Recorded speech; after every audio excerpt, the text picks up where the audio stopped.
par consensus l'ambition l'envie d'organiser, de réorganiser, de repenser les sommets de la francophonie pour plus d'efficacité, plus de concret aussi, pour permettre en fait aux chefs d'État et de gouvernement de se réunir, d'échanger, de vraiment discuter autour d'une table et de pouvoir formuler des recommandations très claires et très concrètes sur des thématiques qui ont été identifiées comme étant prioritaires pour notre organisation. Donc ce sommet est vraiment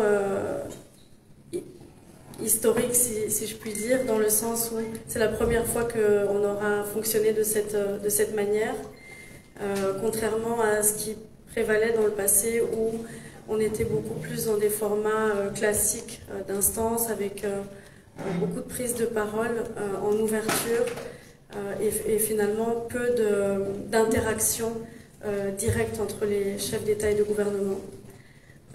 D'une manière générale, je dois dire que cette matinée s'est très bien passée.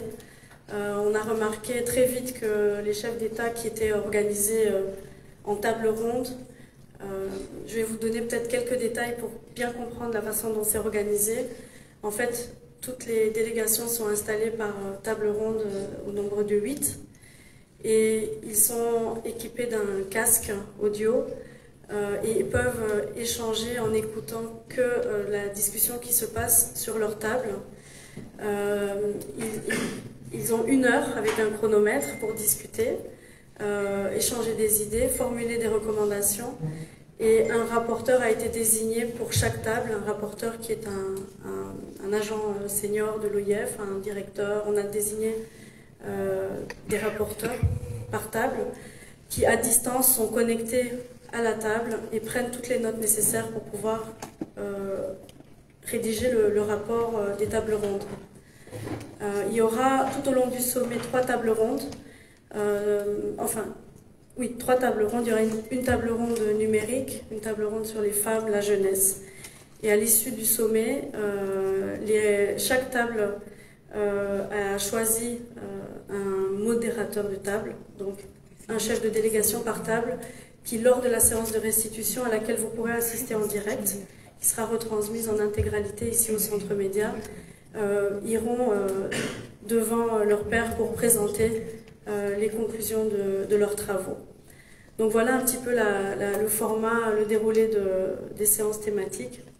Et puis cet après-midi, il y a 2 huis clos.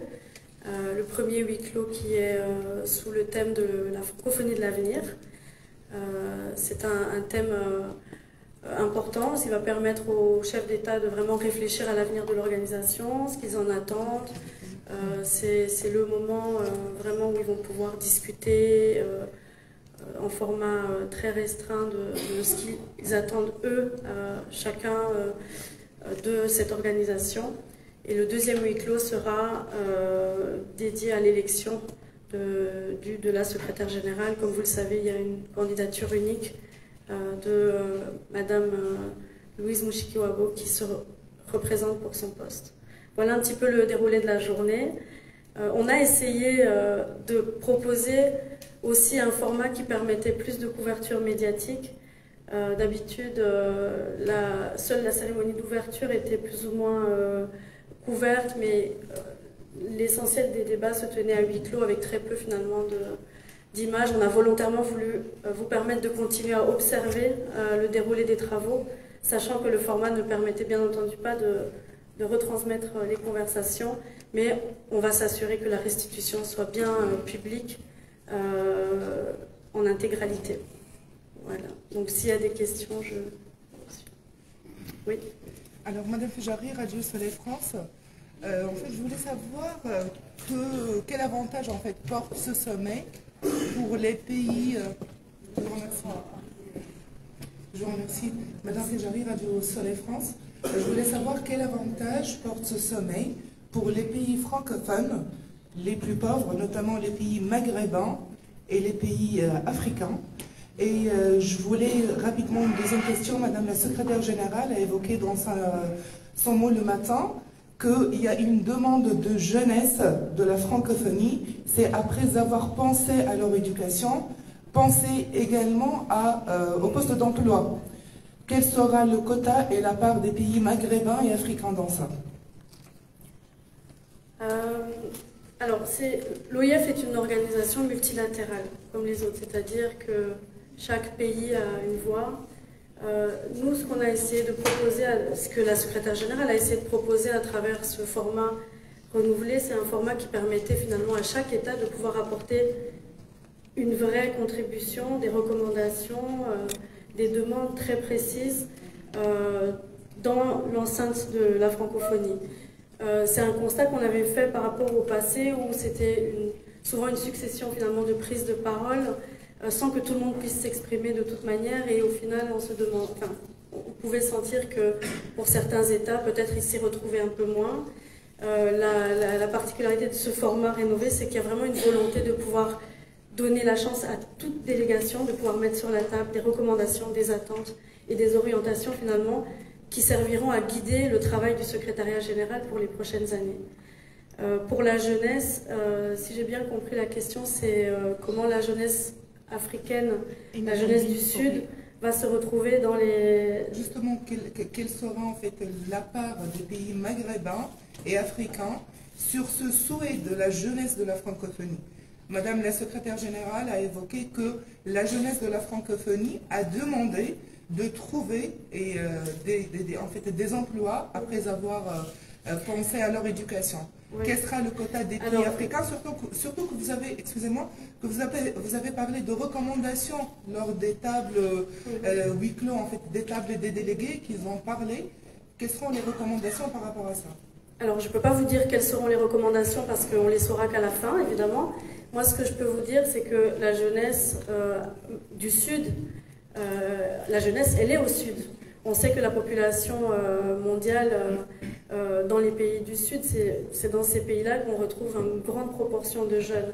Quand on a fait la consultation de la jeunesse en 2020, ce qui a été percutant, c'était de réaliser que les jeunes, qu'ils soient au Nord, au Sud, au Canada, en Asie, en Afrique, finalement se rejoignaient sur les mêmes préoccupations. Ils veulent l'éducation de qualité, ils veulent l'emploi et ils aimeraient vivre dans un environnement sain. Ce constat, ça nous a permis de recentrer nos programmes de façon beaucoup plus efficace et ciblée sur les programmes de jeunesse notamment. C'est comme ça qu'on a lancé depuis quelques années des programmes de formation au métier du numérique, Déclic. C'est pour ça qu'on a aussi focalisé nos actions d'entrepreneuriat sur un programme qui s'appelle les pionnières de l'entrepreneuriat francophone.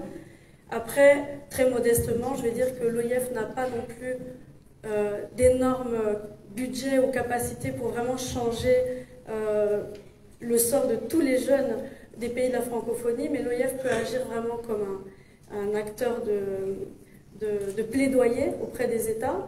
Et le but, en fait, c'est de comprendre que l'OIF est le secrétariat des États de la francophonie. On est au service des États de la francophonie. Donc, il y a beaucoup aussi qui doit se faire main dans la main avec les gouvernements. Ça demandera nécessairement que les gouvernements s'impliquent, mettent des budgets dans l'éducation, mettent des budgets dans l'entrepreneuriat. Et ce plaidoyer-là, c'est l'OIF qui peut le porter. Merci. Oui, madame. Je ne sais pas trop dans quel ordre je dois... Peut-être que quelqu'un peut... C'est bon. Mélina Bruni, directrice de rédaction d'Aramis en français. Vous parlez de l'implication justement des gouvernements à juste titre. Est-ce que dans les discussions, il sera aussi question de parler, malheureusement il y a un sentiment anti-France, et il y a beaucoup de personnes qui font un amalgame clair entre francophonie et France. Ça c'est un fait, c'est un constat. Est-ce que justement vous pensez qu'il y aura des discussions autour de ça, parce que ce genre de politique malheureusement restrictive, et je fais allusion à la restriction des visas par exemple, ternissent, si je puis dire, l'image de la francophonie. Est-ce que vous pensez qu'il faudrait aussi quand même que ce débat puisse avoir lieu? Alors ce débat il existe, on est confronté à ce débat tous les jours nous-mêmes à la francophonie. À chaque fois qu'on va dans les médias, et c'est le cas aujourd'hui, la question se pose. Je pense qu'il faut surtout se rappeler qu'un sommet, finalement, ne peut pas traiter de tous les sujets, malheureusement, et donc c'est pour ça qu'il y a des thématiques Le sommet de la francophonie à Djerba, il est inscrit sous la thématique du numérique. Alors bien entendu, on ne peut pas parler que de numérique. On parlera également, comme je vous l'ai dit, des jeunes, des femmes. Il y a une troisième table, un huis clos sur la défiance citoyenne, qui est un moment quand même que je pense peut-être où ces questions seront soulevées, parce que la défiance citoyenne, finalement, c'est beaucoup en lien avec votre question. Après, je ne peux pas, moi, aujourd'hui, vous dire de quoi les chefs d'État vont discuter dans leur huis clos. Madame, je pense que vous êtes juste une remarque. Bienvenue en Tunisie. Victor Hugo a dit une révolution commence par réformer les mots. Alors, il va falloir réviser un certain nombre de choses. En voie de développement, sous-développé, développé. Nous vivons dans un monde où il n'y a plus que des intérêts. La francophonie, si j'ai bien compris, Senghor, c'est une fabrique des idées, c'est l'atelier de l'esprit, elle est culturelle, la culture est absente, c'est impensable. C'est-à-dire la culture, je ne sais pas définir la culture, est-ce que l'avenir, dire aux jeunes que vous êtes de toutes les rives, la Tunisie est un pays plurilingue. Depuis longtemps, nous avons dépassé le fossé entre la langue française et la langue arabe. Au contraire, on a voulu organiser un colloque à Belgrade, la francophonie et les langues françaises. Malheureusement, il n'a pas eu lieu, on l'a reporté. Ma question est très claire. Nous sommes chez Ulysse, Andromaque l'attend de l'autre côté. Effaçons les clichés. C'est Lautréamont qui a dit clichons, clichons, clichons, femmes soumises, jeunesse perdue. Au contraire, RTCI, ce matin, a reçu des jeunes qui ont joué une pièce de théâtre, qui ont dit, en parlant après Tariq Jeloul, attention, le racisme, c'est un héritage, il va falloir dépasser cela. Kate Bessine a écrit la plus belle page sur l'étrangère ici. Madame, bienvenue en Tunisie, l'Afrique et l'avenir de l'Afrique, la francophonie nous augmente, nous réunit, mais effaçons les clichés s'il vous plaît. Je peux avoir le mot s'il vous plaît. Bon, juste une dernière question. Une dernière question, malheureusement, je dois y aller, mais je ferai un autre point de presse demain pour aller un peu plus. Oui, le milieu. J'ai demandé depuis tout à l'heure.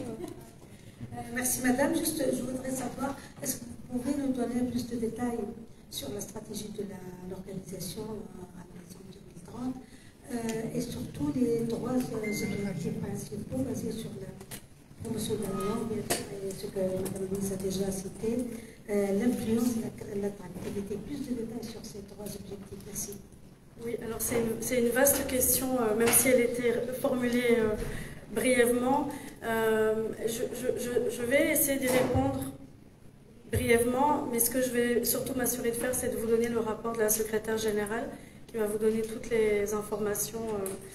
Ce que je peux dire de façon très concise, c'est simplement que la francophonie va continuer à...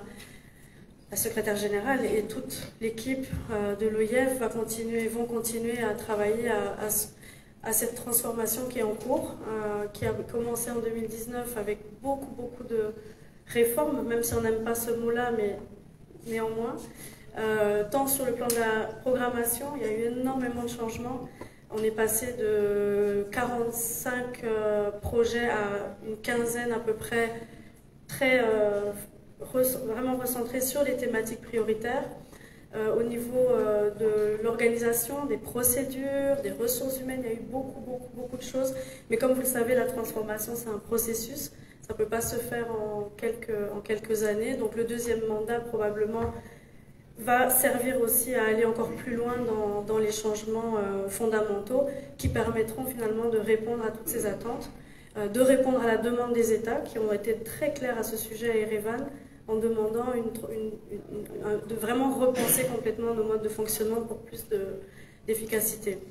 Je pense que la question portait sur l'éducation, la langue française et...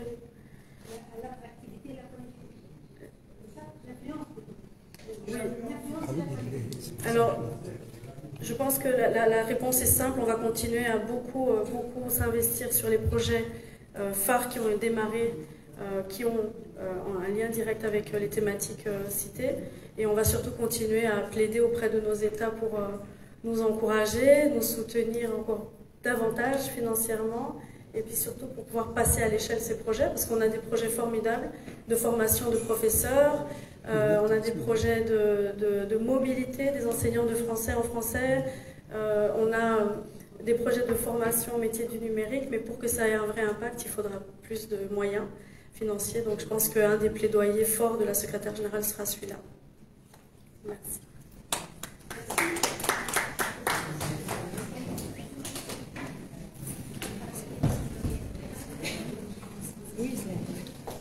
Tout à fait.